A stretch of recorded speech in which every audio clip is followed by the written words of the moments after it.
CM भगवंत मान का post भी आ गया है सोशल मीडिया पर। हम आपको बताते हैं उन्होंने क्या कुछ लिखा है। सच को कभी दबा नहीं सकते, ये सीएम मान का कहना है। आखिरकार सत्य की जीत हुई है, सच की जीत हुई है। भगवंत मान की तरफ से सोशल मीडिया एक्स पर पोस्ट किया गया है। उन्होंने ये तक कहा गया है कि कानून अपना काम कर रहा है और कानून के आधार पर ही सब चीजें आगे बढ़ रही हैं। सीएम मान का जो पोस्ट है वो भी हम आपको दिखाएंगे। उन्होंने पोस्ट किया है और एक बात उन्होंने लिखी है कि आखिरकार सत्य की जीत हुई है। पीयूष पांडे हमारे साथ सुप्रीम कोर्ट से बने हुए हैं। पीयूष, आप ही के जरिए पहले बताया गया कि तर्क वितर्क आज बहुत हुए हैं। सुप्रीम कोर्ट के जरिए एक बड़े तर्क दिए गए अरविंद केजरीवाल को जमानत देते हुए। 3 प्रश्न भी पूछे गए। हम चाहेंगे अगर आप और थोड़ा विस्तार से बता पाएं कि सुप्रीम कोर्ट ने वो ऐसे कौन से 3 प्रश्न पूछे हैं इस केस में।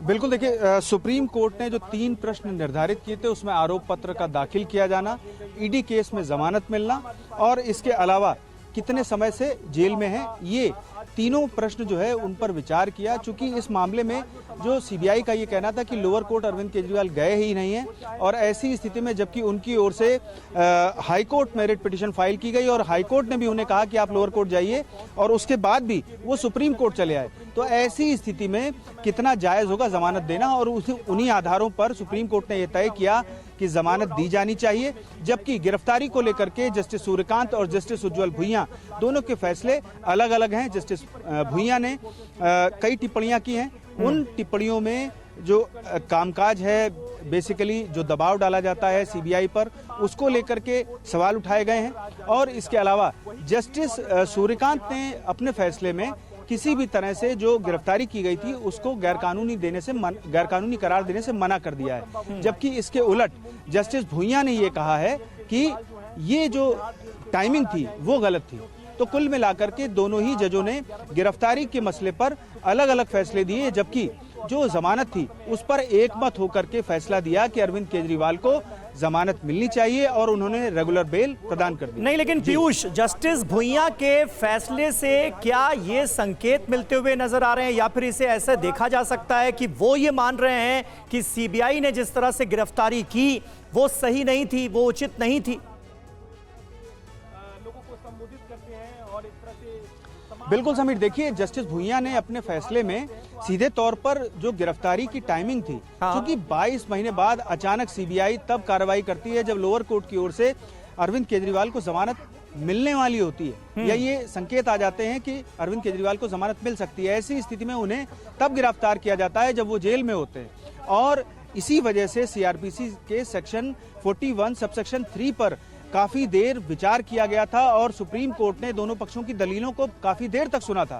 और सिर्फ ये वजह थी कि सीबीआई का ये कहना था कि जेल के अंदर रहते हुए भी ऐसी स्थिति में गिरफ्तारी की जा सकती है और जस्टिस सूर्यकांत ने उसे जायज करार दिया। जबकि जस्टिस भुइयां ने जो टाइमिंग है उसको लेकर के सवाल खड़े किए हैं, क्योंकि प्रोसीजर जो है उसको वो नहीं उस पर सवाल उठा सकते, तो इसलिए टाइमिंग को लेकर के उन्होंने सवाल खड़े किए कि आखिर सीबीआई इस तरह से कैसे कर सकती है कि आप 22 महीने बाद गिरफ्तारी कर रहे हैं और जेल से गिरफ्तारी कर रहे हैं और जबकि उन्हें जमानत मिलने वाली है ईडी के केस में। और ईडी का जो मसला था वो ज्यादा गंभीर था, उसमें prevention of money laundering act की जो शर्तें हैं वो बहुत अहम है। हालांकि उसके बाद सुप्रीम कोर्ट ने एक फैसला दिया था, उस फैसले में उन शर्तों को कह दिया था कि वो नहीं। और पीयूष, पिछली सुनवाई में सुप्रीम कोर्ट में जब इस मामले की सुनवाई चल रही थी उस वक्त ये भी तो कहा गया था अदालत की तरफ से कि अगर सीबीआई गिरफ्तार करना चाहती थी अरविंद केजरीवाल को तो अदालत से इसकी इजाजत ली जानी चाहिए थी।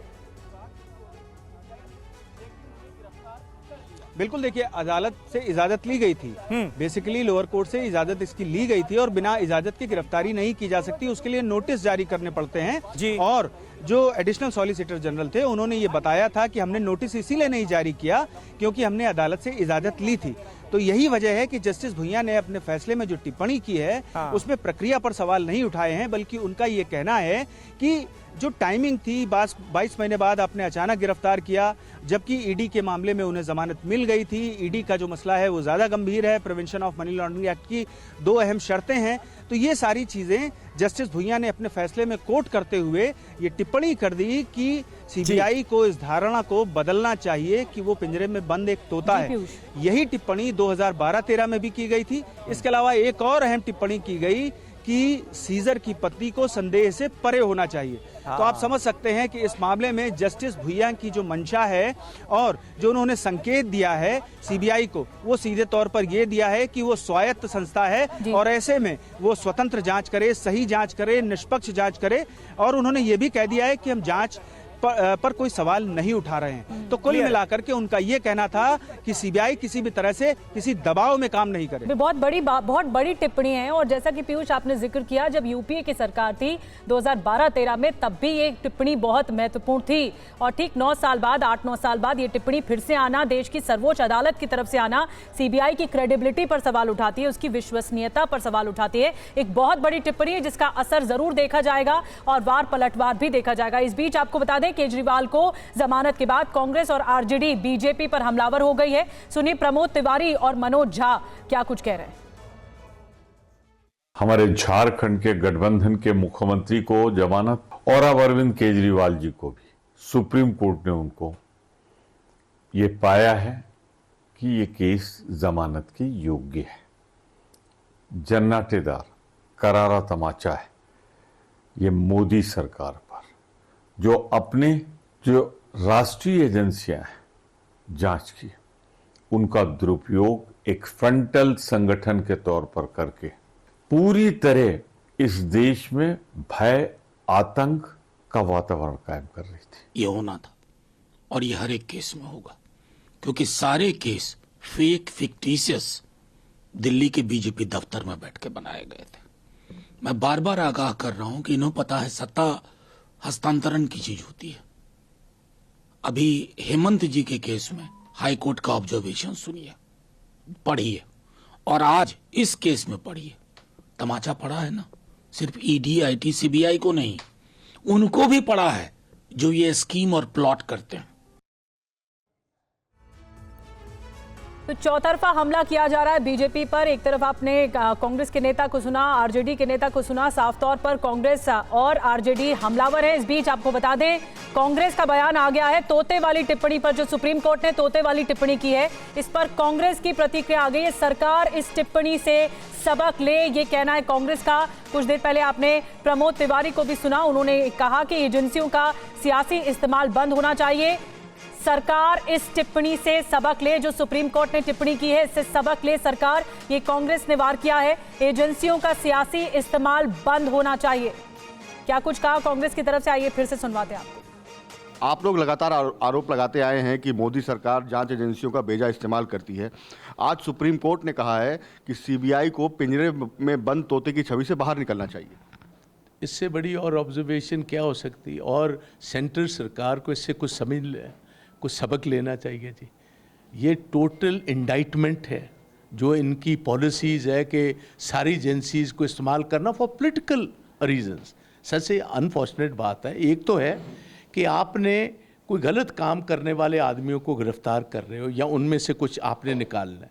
तो ये सारी बात, ये जो आज बहुत स्ट्रॉन्ग ऑब्जर्वेशन है supreme court, honourable supreme court की, तो this has totally shown the present government के ये तो हर काम ही पॉलिटिकली मोटिवेटेड है। तो they must learn a lesson out of this.